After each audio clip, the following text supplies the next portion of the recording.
Halo, perkenalkan nama saya Fauzan Aryo. Saya perwakilan dari kelompok 1 dengan beranggotakan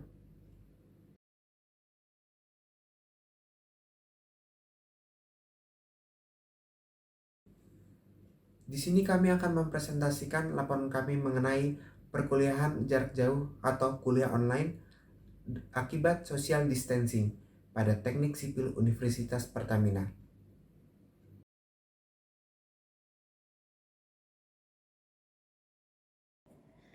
Pada tahun 2020, dunia digencarkan dengan wabah virus berbahaya yang dinamakan COVID-19. COVID-19 adalah virus yang berasal dari Wuhan, China yang ditemukan pada tahun 2019 oleh Dr. Li Wenliang. Pada Januari 2020, diketahui bahwa seluruh wilayah di China sudah terjangkit virus ini. Kemudian menyebar ke beberapa negara sehingga virus corona dinyatakan sebagai pandemik global. Akhirnya, pada tanggal 2 Maret 2020, COVID-19 dinyatakan masuk ke wilayah Indonesia. Hal ini menyebabkan masyarakat resah dan panik sehingga pemerintah langsung sigap mengatasi masalah tersebut. Saat virus ini menyebar di beberapa wilayah di Indonesia, pemerintah membuat kebijakan untuk menerapkan social distancing kepada masyarakat. Masyarakat dihimbau untuk tetap berada di rumah sampai pandemik ini berakhir dan disarankan untuk tidak keluar rumah jika hal tersebut tidak begitu penting. Untuk mengetahui penyebab terjadinya masalah, kelompok kami menerapkan metode KTPA dan metode pengumpulan data melalui kuesioner dengan Google Form. Koresponden dari Google Form ini adalah mahasiswa Teknik Sipil Universitas Pertamina yang mahasiswanya 91,67% berasal dari tahun 2019 dan 8,34% dari tahun 2017. Setelah kami melihat hasil Google Form, maka kami menggunakan metode Kapner-Trego Problem Analysis guna menemukan akar permasalahannya. Dapat dilihat pada tabel bahwa ada 4 faktor untuk menemukan akar permasalahan, yaitu adalah what, kedua where, ketiga when, dan terakhir ada extend. Kita lihat apa faktor-faktor masalahnya dan perbedaan-perbedaan dari tabel tersebut.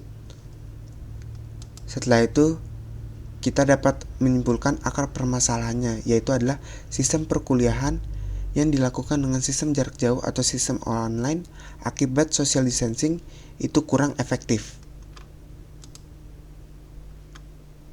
Lalu, problem statementnya itu adalah bagaimana cara yang efektif agar materi perkuliahan dapat tersampaikan dengan baik dan lengkap disertai dengan adanya feedback dari mahasiswa.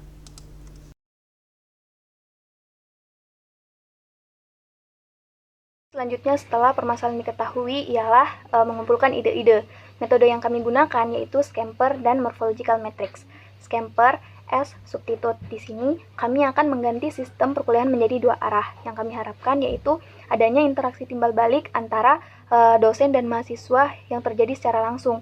Selanjutnya C combine. Di sini kami memikirkan solusi di mana pihak kampus dan pihak provider bekerja sama untuk memberikan subsidi kuota kepada dosen ataupun mahasiswa yang membutuhkan. A. Adapt.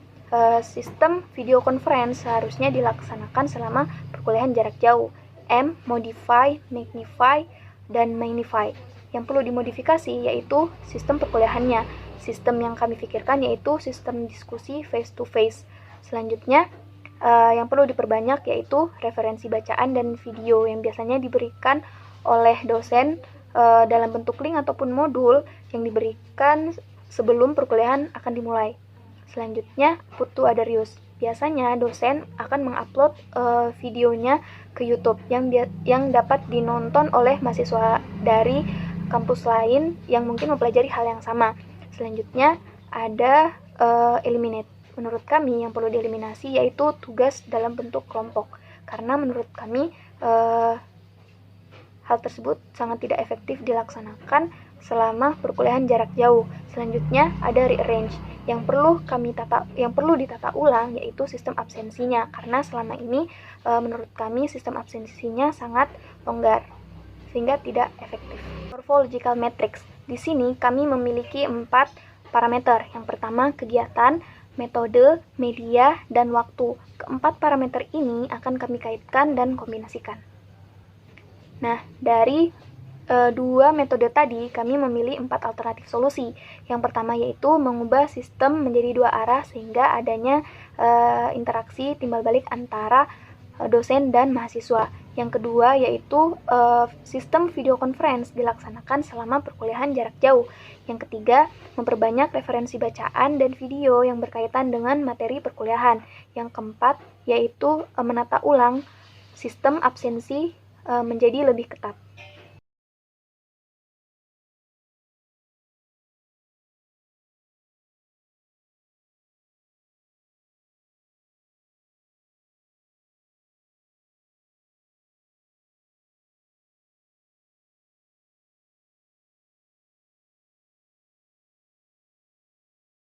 Setelah memperoleh beberapa solusi dari proses generating idea, maka langkah selanjutnya yang harus kita lakukan adalah melakukan analisis keputusan untuk menghasilkan solusi yang terbaik. Nah, analisis keputusan ini menggunakan metode KTDA dan KTPPA. Untuk yang pertama, KTDA ada 2 kategori, yaitu kategori must dan wants. Untuk yang pertama, kategori must. Kriterianya yang pertama, 1. Dapat diimplementasikan selama masa perkuliahan online. Yang kedua, perkuliahan tetap berjalan dengan teratur dan dapat diterima oleh mahasiswa. Yang kedua, kategori wants. Kriterianya yang pertama itu mahasiswa dapat memahami materi pembelajaran, dan yang kedua, mahasiswa bertanggung jawab serta disiplin menjalani perkuliahan, dan yang ketiga, memenuhi absensi minimum bagi mahasiswa.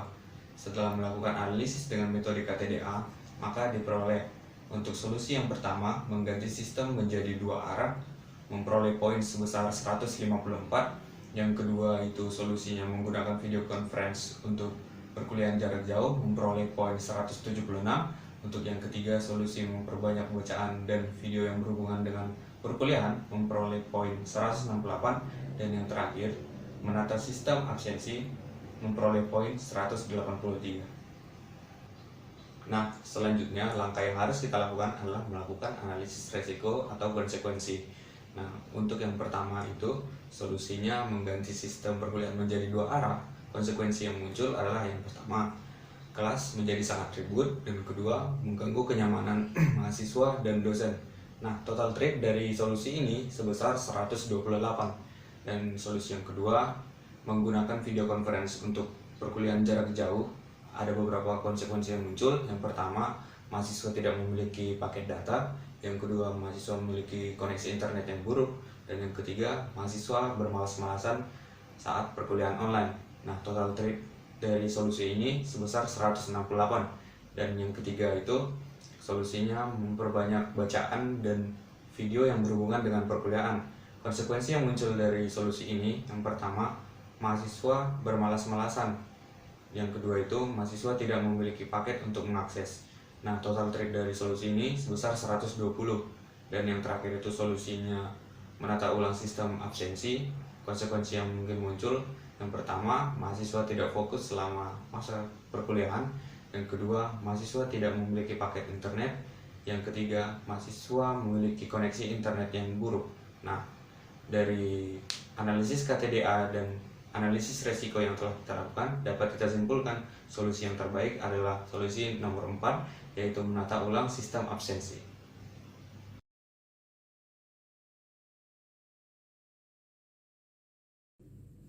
Nah, kita bisa lihat pada tabel ini bahwa kami memiliki 4 potensial problem pada tabel KTPPA ini atau Kernel Trigo Potential Problem Analysis. Yang pertama, mahasiswa tidak fokus pada jam pelajaran. Yang kedua, mahasiswa tidak memiliki paket internet. Yang ketiga, mahasiswa memiliki jaringan internet yang buruk. Dan yang terakhir adalah sarana yang tidak memadai.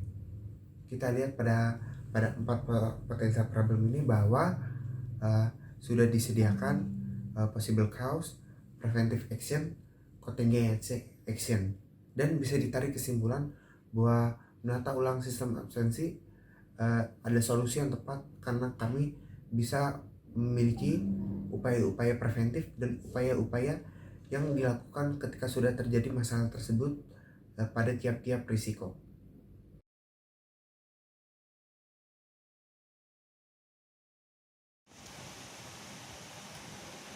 Baiklah, saya akan melanjutkan presentasi yang telah dilakukan oleh teman saya. Oke, setelah kita melakukan analisis dan mendapatkan solusi yang kita butuhkan melalui metode KTDA dan KTPPA, maka diperlukanlah tahapan selanjutnya, yaitu mengimplementasikan solusi tersebut. Pada tahapan implementasi ini, kita akan menyusun rencana penyelenggaraan menata ulang sistem absensi kuliah online untuk mahasiswa teknik sipil Universitas Pertamina, yang dimana diharapkan akan memberi dampak positif bagi peningkatan keefektifan kuliah online. Oke, implementasi kedua adalah deployment chart. Untuk seluruh kegiatan agar dapat diatur, maka diperlukanlah tim dan juga anggota-anggotanya. Nah, agar lebih mudah untuk pembagian tugas-tugas dari tim-tim tersebut, maka diperlukanlah deployment chart. Seperti yang kita tahu, pada Gantt chart yang telah kita bahas tadi terdapat kegiatan-kegiatan yang akan dilakukan. Nah, pada deployment chart ini, kegiatan tersebut merupakan tugas dari tim dan anggota-anggota. Nah, di sini tim untuk penyelenggaraan menata ulang sistem absensi kuliah online terbagi menjadi dua kelompok besar. Yang pertama adalah tim proyek dari Universitas Pertamina dan tim IT.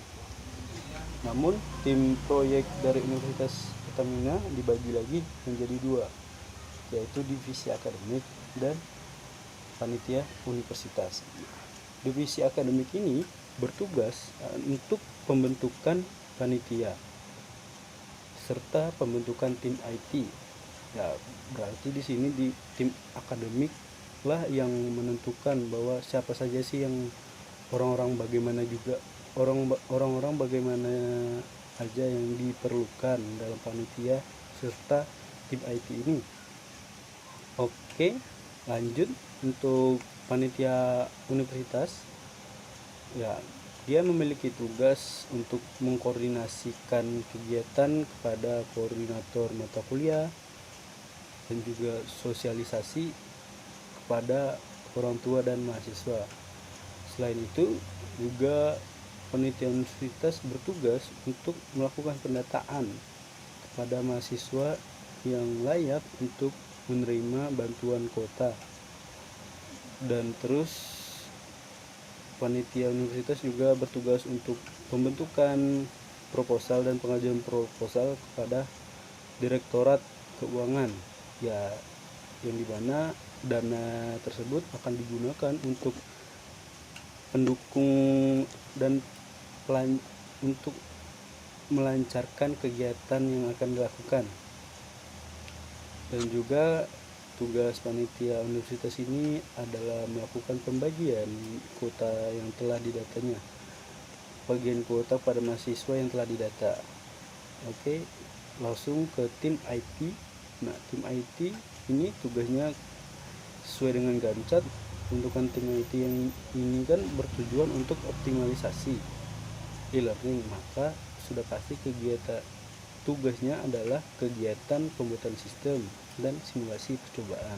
Nah, untuk seluruh tim, baik itu tim proyek dan tim IT, memiliki tugas yang pasti harus dilakukan, yaitu adalah evaluasi dari semua kegiatan yang telah mereka lakukan agar dapat mengetahui apakah kegiatan yang tugas-tugas atau kegiatan yang telah mereka lakukan itu apakah telah berjalan dengan baik dan berjalan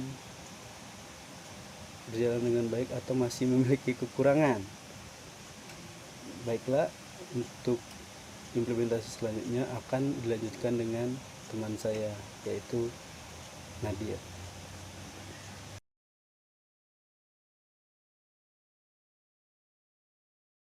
Ya, assalamualaikum warahmatullahi wabarakatuh. Sebelumnya perkenalkan, nama saya Nadir.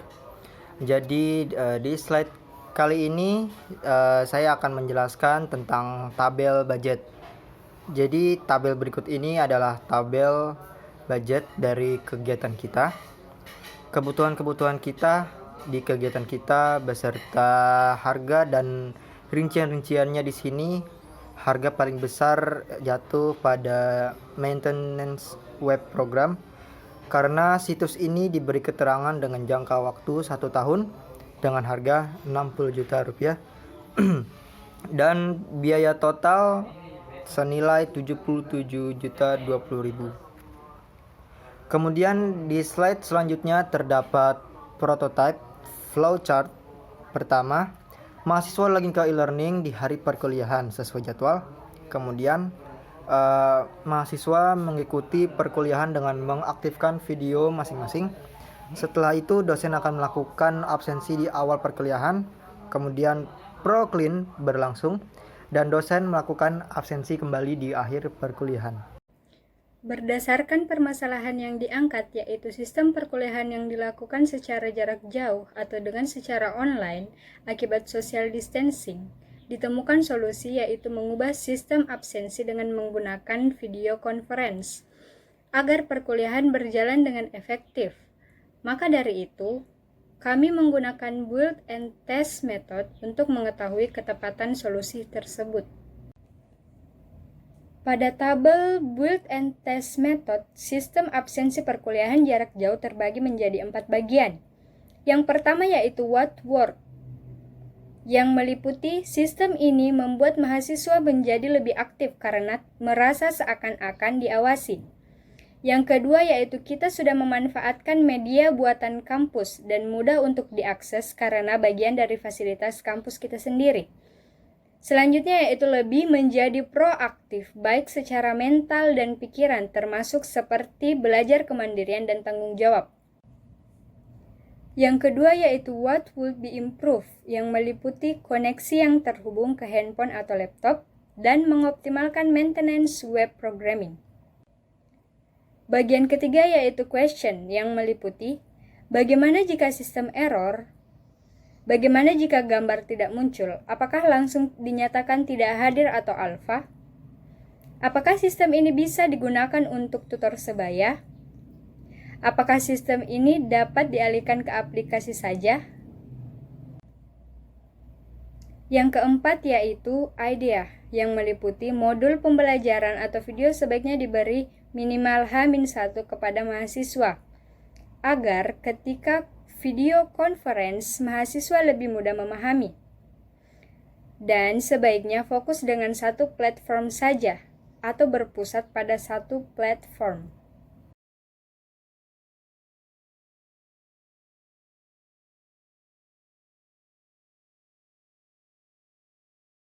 Jadi kesimpulannya, wabah COVID-19 merupakan masalah masif yang kita hadapi saat ini.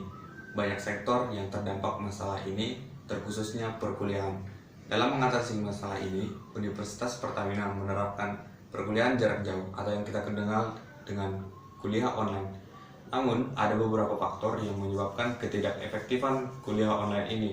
Contohnya, mahasiswa tidak memiliki paket internet, mahasiswa memiliki koneksi internet yang buruk, dan mahasiswa bermalas-malasan selama perkuliahan online.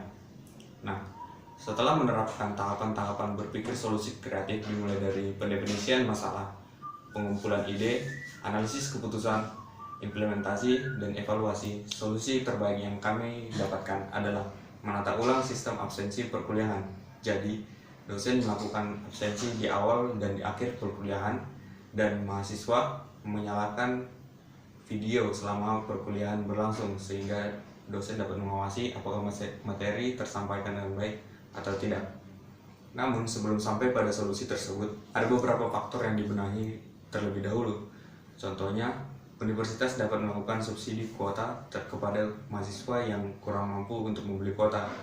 Dan solusi lainnya adalah optimalisasi penggunaan e-learning sehingga dosen dan mahasiswa dapat memanfaatkan e-learning sebagai media pembelajaran tidak menggunakan provider lainnya, sehingga perkuliahan dapat terhindar dari beberapa masalah seperti server down ataupun limit waktu yang disediakan provider tersebut. Dengan demikian, setelah beberapa hal tersebut dapat diatasi, kami harapkan solusi tersebut dapat berjalan dengan baik. Demikian presentasi ini kami laksanakan. Semoga solusi yang kami berikan dapat berdampak baik, dapat digunakan dan diterapkan dalam perkuliahan online Universitas Pertamina. Apabila ada tutur kata yang salah, kami minta maaf. Terima kasih.